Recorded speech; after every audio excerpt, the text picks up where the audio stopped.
大家好，欢迎来到听书学史。今天我要给大家介绍由鼻子女士所著的《那真的有必要吗》这本书。本书主要讲述不被多余的东西束缚，简单生活的方法。今天视频的内容包括以下2个部分：第一，为什么人生顺利的人全都在断舍离；第二，如果不舍弃这2样东西，人生就一定会失败。我们将围绕这2个主题做详细的解说。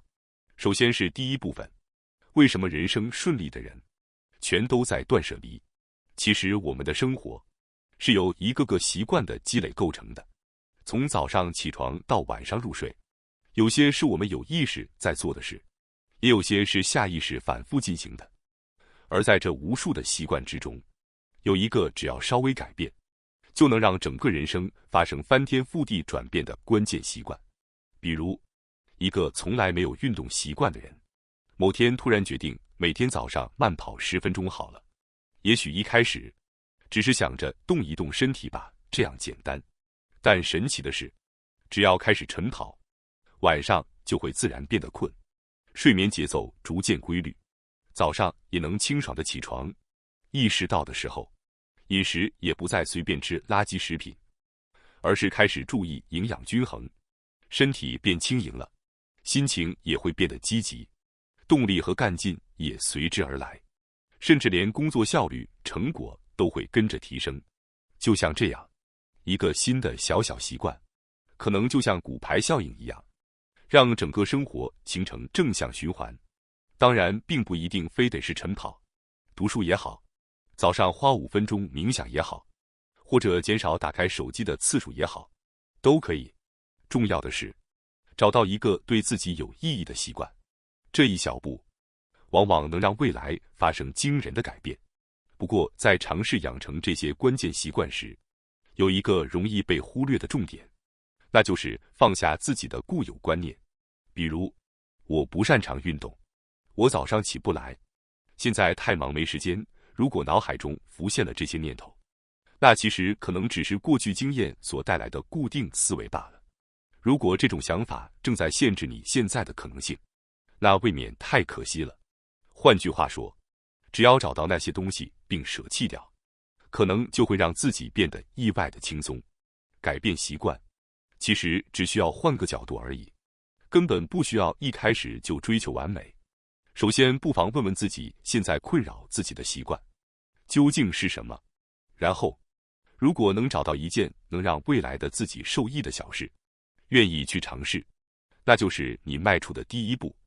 这本书就是希望带你一起把生活中不需要的东西、不必要的习惯、不必要的想法统统清理一遍，把那些不知不觉中养成的坏习惯和毫无意义的行为转变成真正对自己有益的行动。那么接下来就让我们来看看具体方法吧。这次要介绍的是以下3个内容：为什么人生顺利的人会断舍离的3样东西。1. 购买是生活。2. 为了节省而牺牲重要的事情。3. 不满足症。那么接下来我们就一项一项来具体看看吧。首先第一点，所有人生顺利的人都会断舍离掉的，就是购买是生活。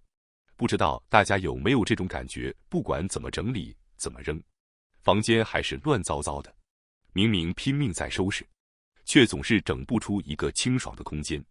如果你也有这种困扰，原因很可能就是一边扔掉旧东西的同时，另一边又不停地在买新东西，哪怕只是想着随便买点，不知不觉家里就堆满了东西，又得重新整理。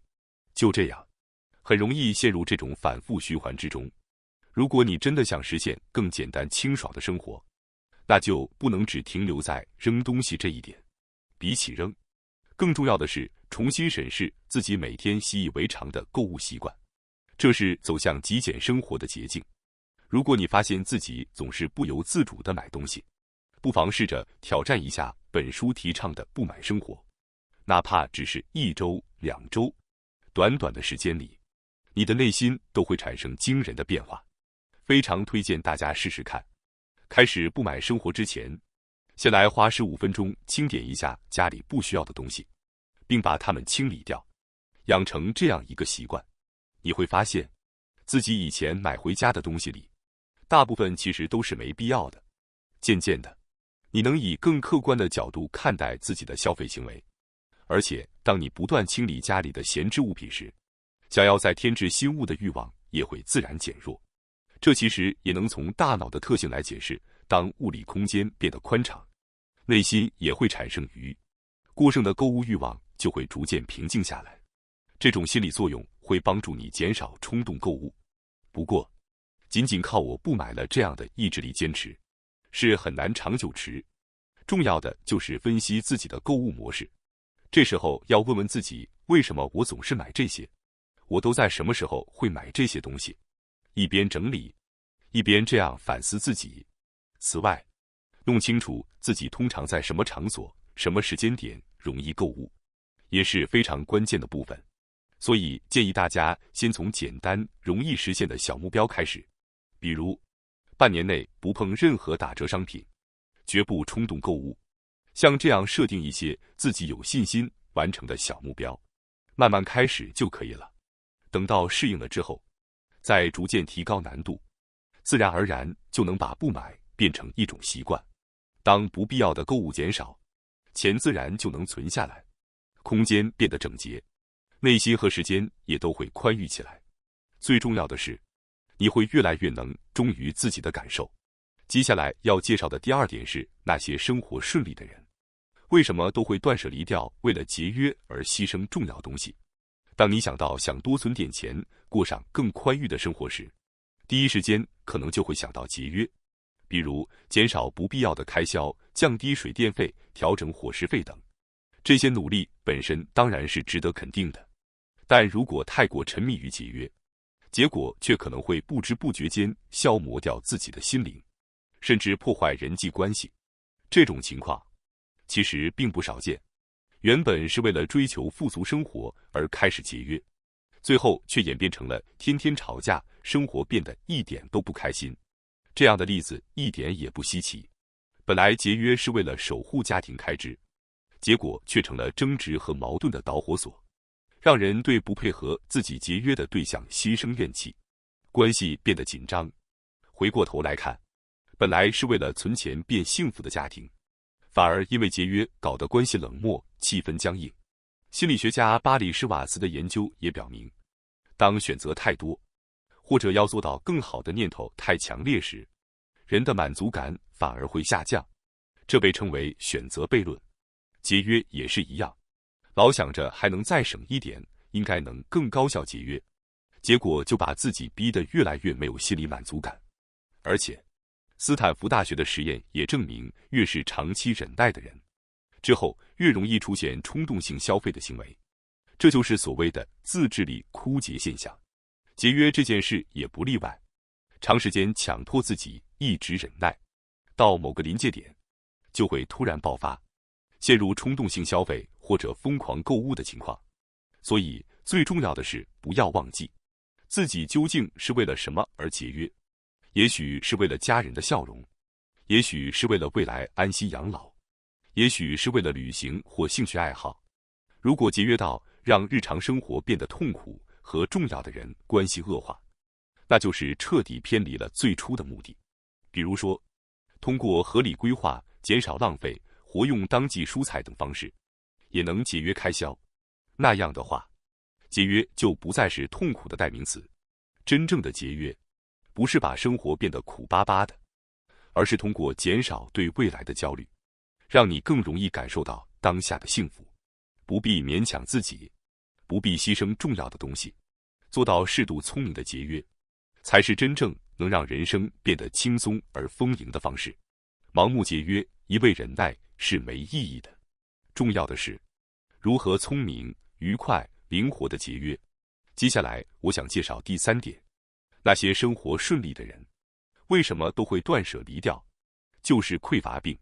其实，有一种思维方式会确实让人生变得贫穷，变得不幸。今天我就来讲一下，那就是这个不够，那个也缺，整天只盯着自己缺什么、少什么的想法。如果你一直被这种匮乏病困住，人生就一定会变得不幸福。希望你能把我不够、我缺少的心态丢掉。转而相信其实我早就已经拥有足够了。我们就像戴着只看见自己做不到的事情的眼镜在生活一样，而这世界上的现实其实是大脑创造出来的。无论发生什么事情，每个人的解读都会不同，大家都戴着自己特有的眼镜，通过这副眼镜来看这个世界。但如果你能摘掉这副眼镜，看看这个世界，其实是充满无限可能性的。我们的周围充满了自己力所能及的事，只要你愿意，就能发现自己其实早就拥有很多了，只是因为你一直戴着那副看不到可能性，只看到自己做不到的事的眼镜，所以才无法察觉。戴着那副眼镜的话，自己缺少的东西就会变得特别显眼。请你回想一下，过去24小时里，自己说过的话，是不是反复在说我不够时间、不够钱、不够？如果你总是被这种匮乏病缠住，每天的幸福感就会不断下降，负面情绪会涌上心头，和金钱、好运的缘分也会越来越远。如果你老是盯着缺少的东西，就无法抓住机会，无法开始自己想做的事，甚至不敢投资自己，人生也会因此停滞。所以我们要学会把视线转向当下所拥有的小确幸，比如有健康的身体在，这样的小确幸要反复练习去关注。刚开始或许很困难，因为我们从小到大一直都戴着我不够、我缺少的那副眼镜生活。人类的大脑为了生存，本来就对危险和不足特别敏感。如果顺其自然，不去管它，注意力就会自动集中到焦虑和不满上。但好消息是，我们是可以改变自己的意识的，可以有意识的去寻找已经拥有的东西，把这变成习惯。只要坚持下去，你看待世界的方式也会慢慢改变。有趣的是，大脑有个特性，它会不断搜集你所关注的东西。你越是关注缺少的，眼里就越是全是不够、不足，于是痛苦就会越多。但如果你反过来，把注意力放在自己已经拥有的、已经足够的事情上，就会渐渐看到越来越多值得感恩、满足的事物。这就是大脑的运作方式，而这种差异必然会极大左右你的内心能量。如果你一直被匮乏困住，内心就会常常焦虑不安，充满不满，能量也会不断消耗，很容易疲惫，没力气去挑战，甚至无法伸手去抓住机会。可一旦你学会关注当下拥有的东西，心就会被满足感填满，自信也会随之而来，行动力也会自然提升。你会开始为小小的成功感到高兴，产生新的挑战勇气，逐渐培养出相信自己的力量。而且，一个充满能量的人，命运也会开始转好。你会在需要的时候遇见对的人，获得意想不到的机会，顺利搭上丰盛与好运的列车。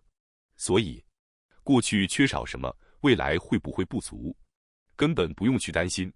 重要的是，数一数自己现在已经拥有的东西，认同自己现在已经做到了的事，再带着期待的心情，去关注今后自己还能做到什么。你已经拥有非常多丰富的事物，你的身上也早就具备许多可能性，只要稍微调整一下眼镜，你就能察觉、感谢这一切。接下来是第二部分，如果不舍弃这两样东西，人生就一定会失败。我要介绍的第一个就是无谓的竞争。比如说，当看到朋友拥有名牌包，听到同事事业顺利，或是在网络上看到别人快乐的动态时，内心多少都会冒出一种不服气、不舒服的感觉。这样的经历，应该是谁都曾有过。最近攀比这个词也常常被提到，指的就是想要向对方证明自己更优秀的行为。但其实，越是和他人较劲，内心只会越来越疲惫。当然，健康的竞争心有时候确实能成为自己成长的动力，但大多数时候，如果不自觉的总想和别人较劲，那只是在无谓的消耗自己，最后筋疲力尽。为什么会这样呢？因为我们常常潜意识里认为拥有好东西的人地位更高，赚得多的人更有价值，而这种根深蒂固的观念，让我们在看到别人的成就或拥有的物品时，自然而然地产生自卑感，激起无意义的竞争心。这种不想输的心态，常常会导致过度消费和盲目逞强。比如，我也得买更贵的衣服，我要做得更好，结果把金钱和时间花在那些并非自己真正想要的事物上。但其实我们内心真正需要的，从来不是别人的羡慕。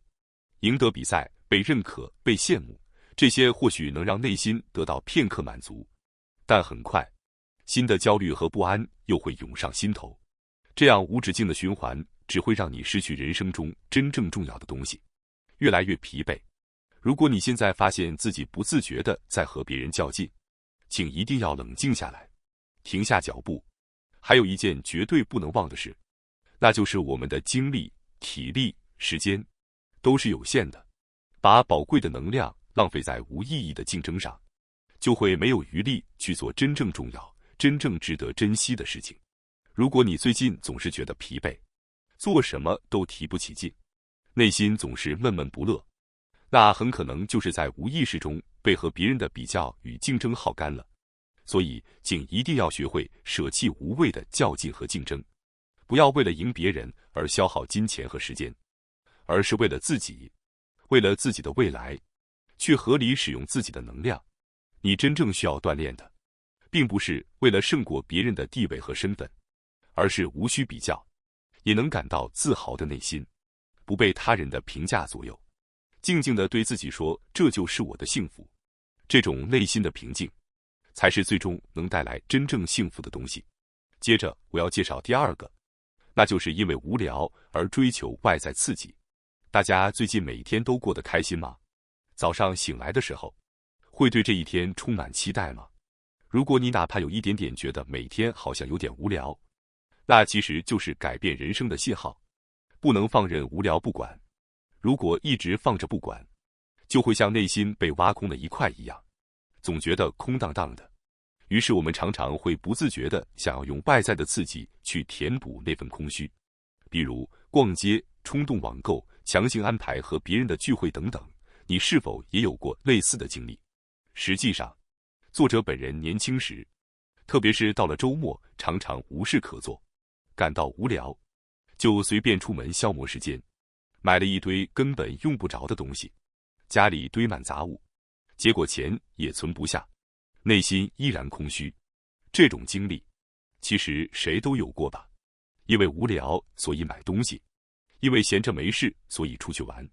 很多人都会这样，结果钱花了，心却没有真正被填满。所以，最重要的是不要放任无聊不管，而是静静问问自己，为什么我现在会觉得无聊？其实，无聊是内心发出的讯号，在提醒我们现在的状态并不能真正满足自己，需要去寻找更适合自己的生活方式。意识到这一点，坦率面对，才是真正改变人生的第一步。当我们感到无聊时，总是习惯于在外部世界寻找答案，想去更好玩的地方，想要获得更多刺激。但其实，真正需要的，是好好看看自己的内心。感到无聊，意味着你内心中还沉睡着尚未被发掘的可能性。正因为如此，我希望你不要逃避，而是勇敢面对自己内心真正的想法。也许是希望在人际关系中变得更有自信。每个人内心深处所怀抱的真正愿望都是不同的。如果你真的想要过上内心真正充实的人生，就必须温柔地去接纳那些自己不愿面对的真实心声。我推荐的方法是，把自己的想法毫无保留地写在笔记本上，不用刻意整理成什么好看的文字。无论是愤怒、悲伤、嫉妒，还是无力感，都请如实地用文字记录下现在的自己。当你一边写着，心中的那些迷茫和困惑也会渐渐变得清晰起来。然后那些连自己都未曾察觉、真正渴望的事物，便会悄悄浮现出来。从那一刻起，才算是你真正改变人生的起点。不要试图依靠外界的刺激来勉强麻痹自己，而是要真诚倾听内心深处自然涌现的愿望，顺从它，哪怕一点点的行动起来，即使是微不足道的一小步也没有关系。去迈出自己力所能及的最小步伐。这样的积累，终将改变你的未来。想要让生活变得顺利，关键不在于拥有多少，而在于舍弃什么。学会断舍离，放下那些无意义的购物欲、过度节约带来的压力，还有让自己焦虑的不满足感，才能真正过上简单、自在、清爽的生活。感谢大家收看今天的节目。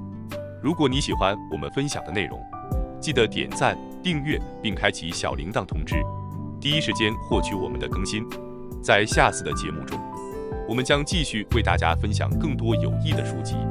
再次感谢大家的支持，我们下期再见。